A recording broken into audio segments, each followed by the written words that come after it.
¿Qué tal a todos? Bienvenidos a un nuevo espacio de análisis. Antes de dar un solo paso en esta inmersión profunda que tenemos preparada hoy, quiero comenzar enviando una bendición divina explícita para el día y para la semana de todos los que nos escuchan. Que la gracia, la sabiduría y una paz que sobrepasa todo entendimiento acompañen a nuestra audiencia en cada decisión, en cada desafío de estos días.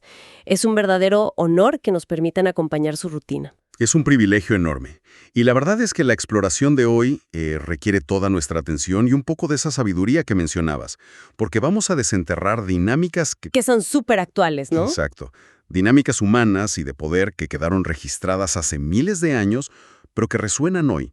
Vamos a ver cómo operan los sistemas cuando se sienten amenazados. Estamos trabajando con las notas de investigación, contextos históricos y comentarios exegéticos extraídos de la Biblia de Estudio Holman y la Biblia de Estudio NAA. Dos recursos fantásticos, por cierto. Sí, un montón de información valiosa.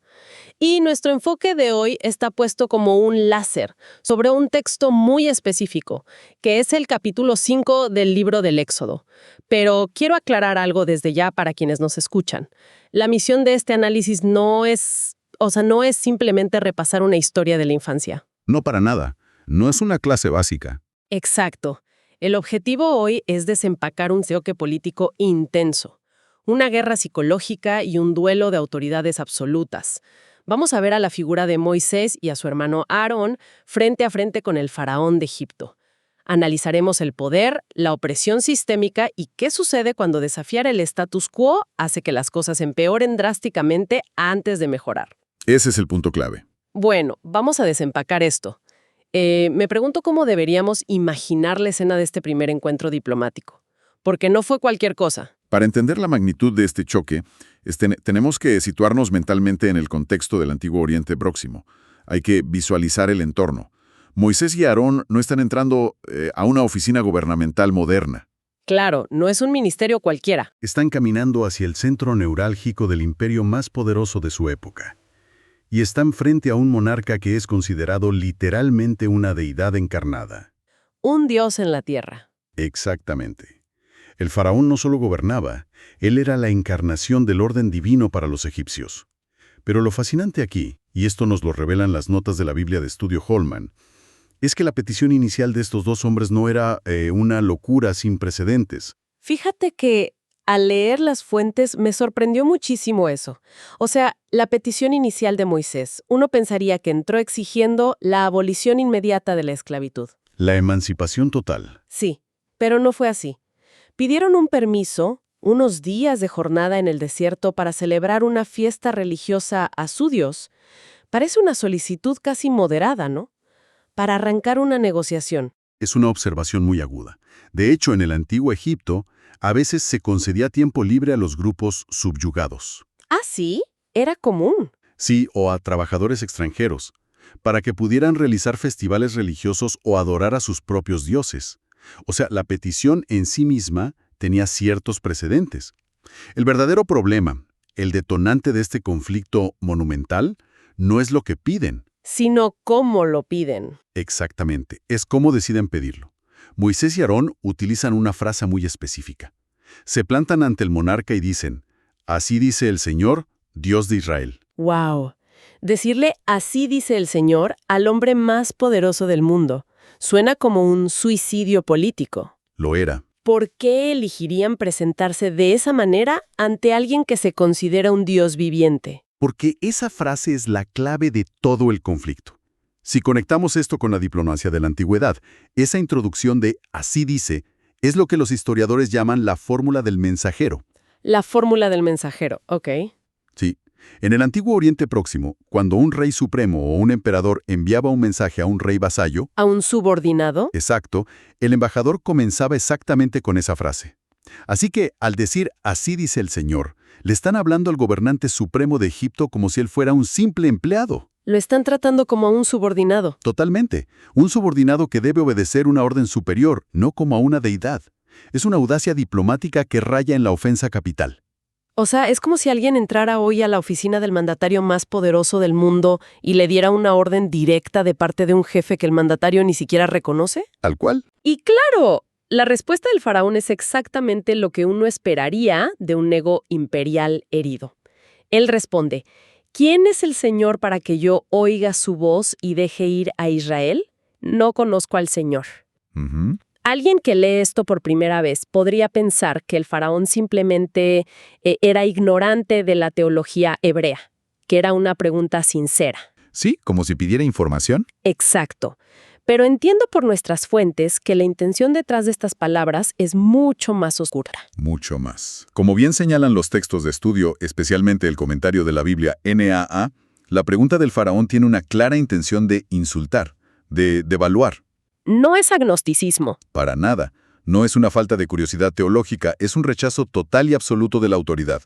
En la cosmovisión del faraón, él es quien tiene el poder absoluto. Él decreta que es verdad. Él decreta quién tiene derechos y quién no. Así que esta declaración de «no conozco al Señor» es una negación sarcástica y desafiante de que exista alguien por encima de él. Es un desafío directo.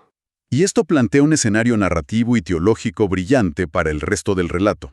El faraón ha declarado su ignorancia voluntaria.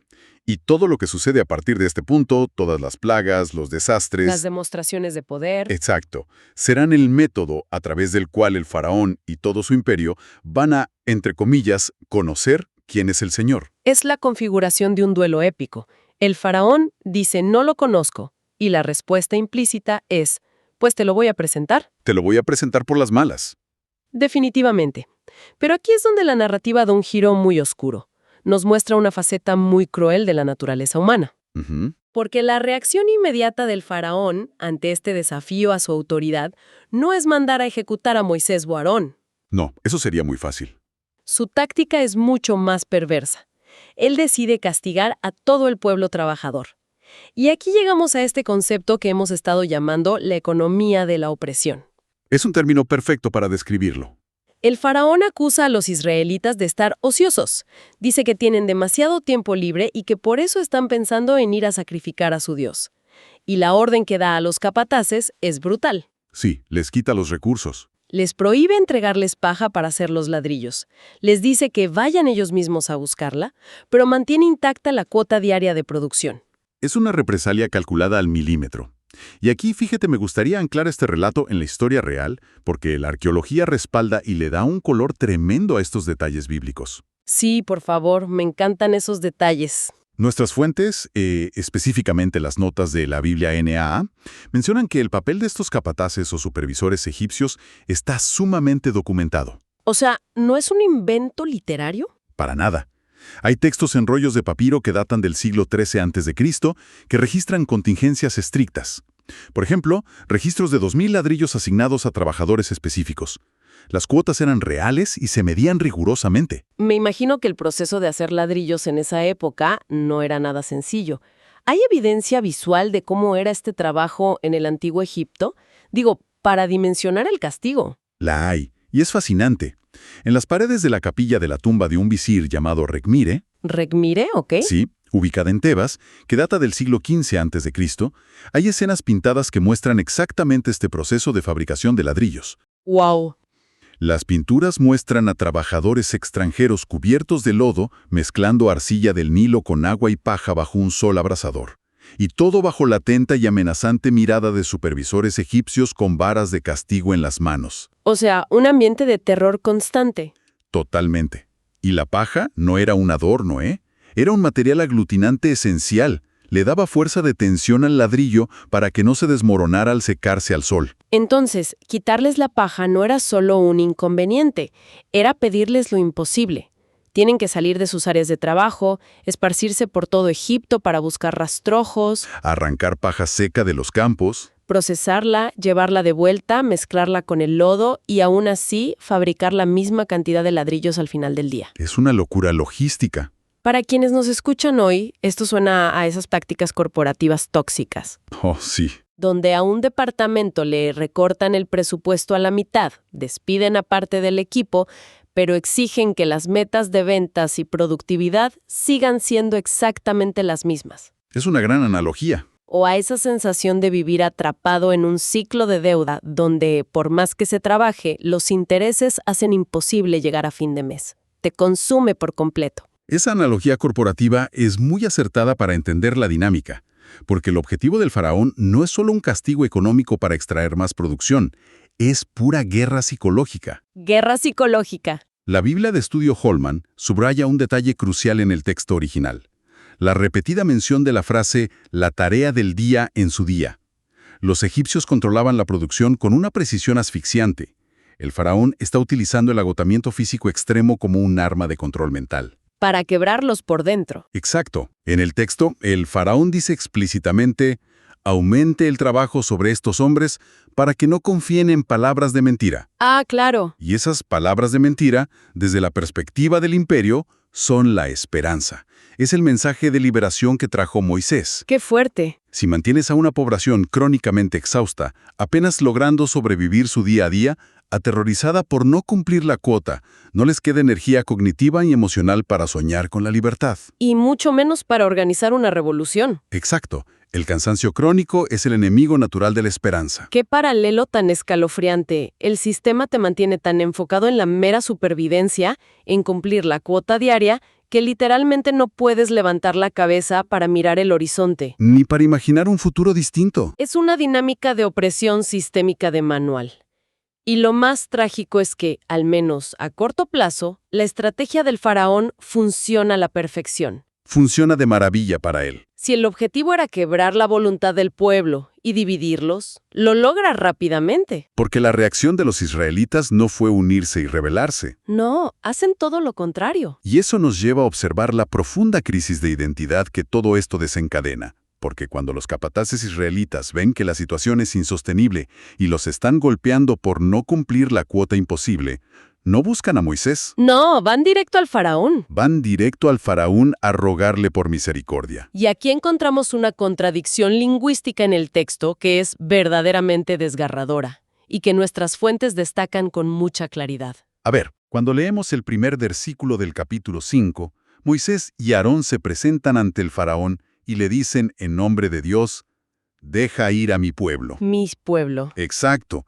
Yahvé los reclama como suyos. Su identidad primordial es ser el pueblo del Señor. Pero cuando los capataces israelitas son presionados hasta el límite, son golpeados y van a quejarse ante el trono, ¿cómo se llaman a sí mismos ante el monarca? Uy. Le dicen: «¿Por qué tratas así a tus siervos?». Tus siervos. Qué doloroso. En lugar de aferrarse a su identidad como el pueblo rescatado por Dios, el trauma, el miedo y las generaciones de opresión los han llevado a internalizar su esclavitud. Se ven a sí mismos como propiedad absoluta del sistema que los está destruyendo. Es una tragedia psicológica profunda. Es como observar una especie de síndrome de Estocolmo colectivo en la antigüedad. Totalmente. Es dolorosísimo de leer porque refleja lo profundo que puede calar el abuso en la identidad de una persona. Y claro, el faraón los despide sin una gota de piedad. Los llama holgazanes. Les dice que son unos holgazanes, y al salir del palacio completamente derrotados, se encuentran a Moisés y a Aarón que los estaban esperando. Sí, la escena se pone tensa. Toda esa frustración, toda esa desesperación acumulada, no la dirigen hacia el opresor que acaba de humillarlos. La dirigen hacia sus propios líderes, hacia los que vinieron con la promesa de liberarlos. Me pregunto por qué es tan común esta reacción en situaciones de crisis. Bueno, es una reacción humana muy común frente a la opresión extrema. La Biblia NAA señala que esta queja amarga de los capataces es el segundo gran ejemplo de resistencia de Israel a la ayuda de Moisés. Ya había resistencia. Sí, los capataces les dicen: «Nos han hecho un olor repelente ante el faraón y sus siervos, poniéndoles una espada en la mano para matarnos». Básicamente, nos hicieron odiosos ante el sistema. Exactamente. Y esto, mirado con perspectiva histórica y teológica, es solo un presagio oscuro de las muchas murmuraciones y rebeliones que vendrán más adelante en el desierto. A menudo, el oprimido ataca a quien intenta ayudarlo. Porque es un blanco más fácil, ¿no? Es un blanco más seguro, más empático y más accesible que el opresor real.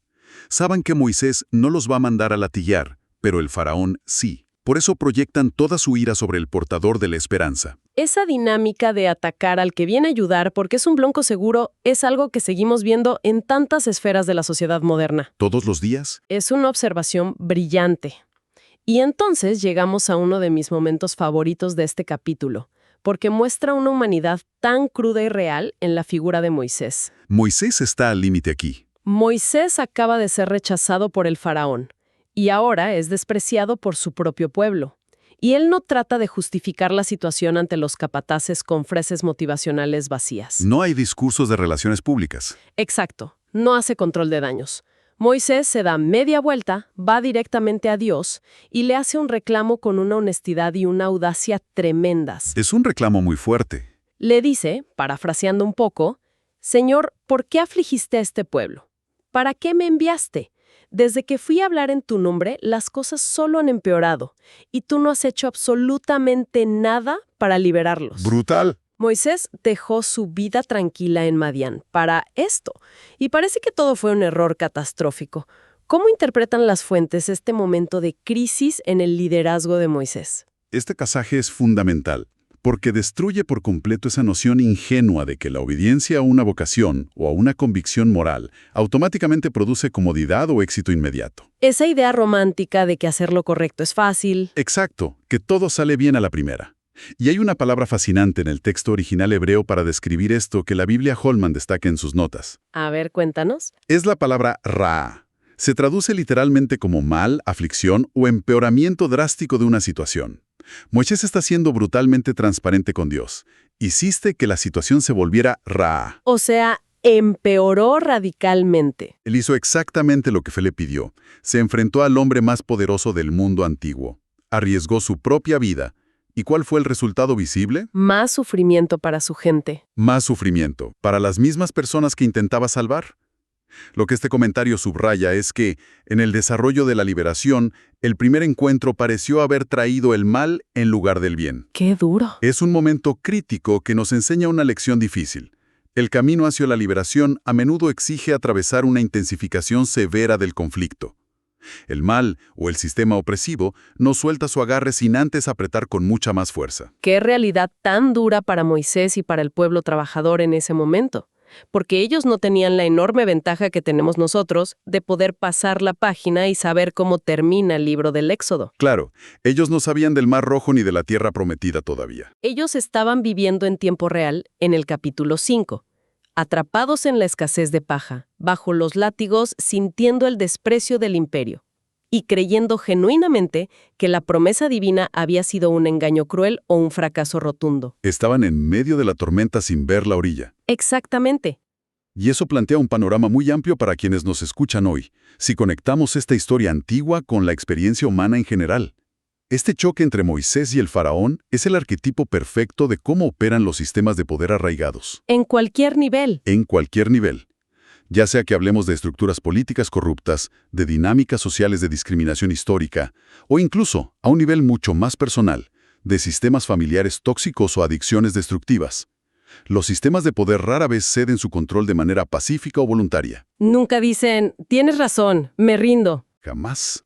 Cuando alguien intenta introducir una nueva autoridad, establecer una nueva forma de vivir o hacer una demanda legítima de libertad, el sistema siempre, sin excepción, va a contraatacar para proteger su dominio. Es como observar una ley de la física aplicada a las relaciones humanas. Cuando alguien decide poner un límite saludable en una relación abusiva, o cuando una comunidad entera se levanta para exigir sus derechos básicos, la primera reacción del status quo casi nunca es decir, «Oh, tienes razón, disculpa por los años de opresión, aquí tienes tu libertad». Sería lo ideal, pero no pasa. La reacción predeterminada es duplicar la presión, cortar los suministros emocionales o económicos, hacer la vida tan miserable como sea posible para obligar a la persona a desistir. El conocimiento de que las cosas pueden ser mejores y la búsqueda activa de esa liberación siempre traen una fricción inicial masiva que puede parecer insoportable. Es la resistencia natural e instintiva al cambio, y lo vemos plasmado con una claridad asombrosa, casi clínica, en este texto que tiene miles de años de antigüedad. Nuestras fuentes muestran que, desde una perspectiva teológica, esta escalada del conflicto era necesaria. ¿Necesaria? ¿Para qué? Se permitía para exponer completamente la tiranía despiadada del faraón y, al mismo tiempo, para enseñar a los israelitas a desvincularse psicológicamente de Egipto. Recordemos que aún se consideraban a sí mismos siervos del faraón. Claro, tenían que romper ese lazo mental. Tenían que ver la verdadera naturaleza del sistema al que servían, en toda su crueldad, antes de poder abandonarlo realmente en sus mentes y en sus corazones. La negación de la paja para los ladrillos fue la ruptura definitiva de la ilusión de que Egipto era un hogar tolerable. Fue el doloroso despertar que necesitaban. A veces, la aflicción extrema es exactamente lo que termina rompiendo nuestra lealtad hacia los sistemas o los hábitos que nos oprimen en secreto. Es una forma muy profunda de verlo. Bueno, a medida que vamos cerrando nuestra exploración de hoy, quiero dejar a nuestra audiencia con un pensamiento final. Una de esas preguntas provocativas que nos gusta dejar flotando para que cada quien la analice por su cuenta durante la semana. Adelante. A partir de lo que hemos desempacado hoy en estos textos antiguos, pensemos en esto. Cuando buscamos un cambio profundo, una reforma significativa o una verdadera liberación en cualquier área de la vida, estamos mentalmente preparados para enfrentar la fase de los ladrillos sin paja. Esa es la gran pregunta. Ese momento oscuro, frustrante, pero casi inevitable, donde el viejo sistema contraataca y hace que parezca que nuestro esfuerzo valiente o nuestra obediencia a una convicción superior fue un terrible y doloroso error. ¿Tenemos la resiliencia necesaria para no volver a llamarnos siervos del faraón cuando la presión aumenta a nuestro alrededor? Es una reflexión inmensamente desafiante. Requiere que evaluemos con honestidad dónde está verdaderamente cimentada nuestra identidad y nuestra esperanza cuando el entorno se vuelve completamente adverso y parece que todo va en nuestra contra. No cabe duda de que hay mucho que procesar y meditar aquí. Agradecemos profundamente que nos hayan acompañado en este análisis a fondo del capítulo 5 de Éxodo y las complejas dinámicas del poder humano y divino. Ha sido un recorrido intenso pero tremendamente revelador.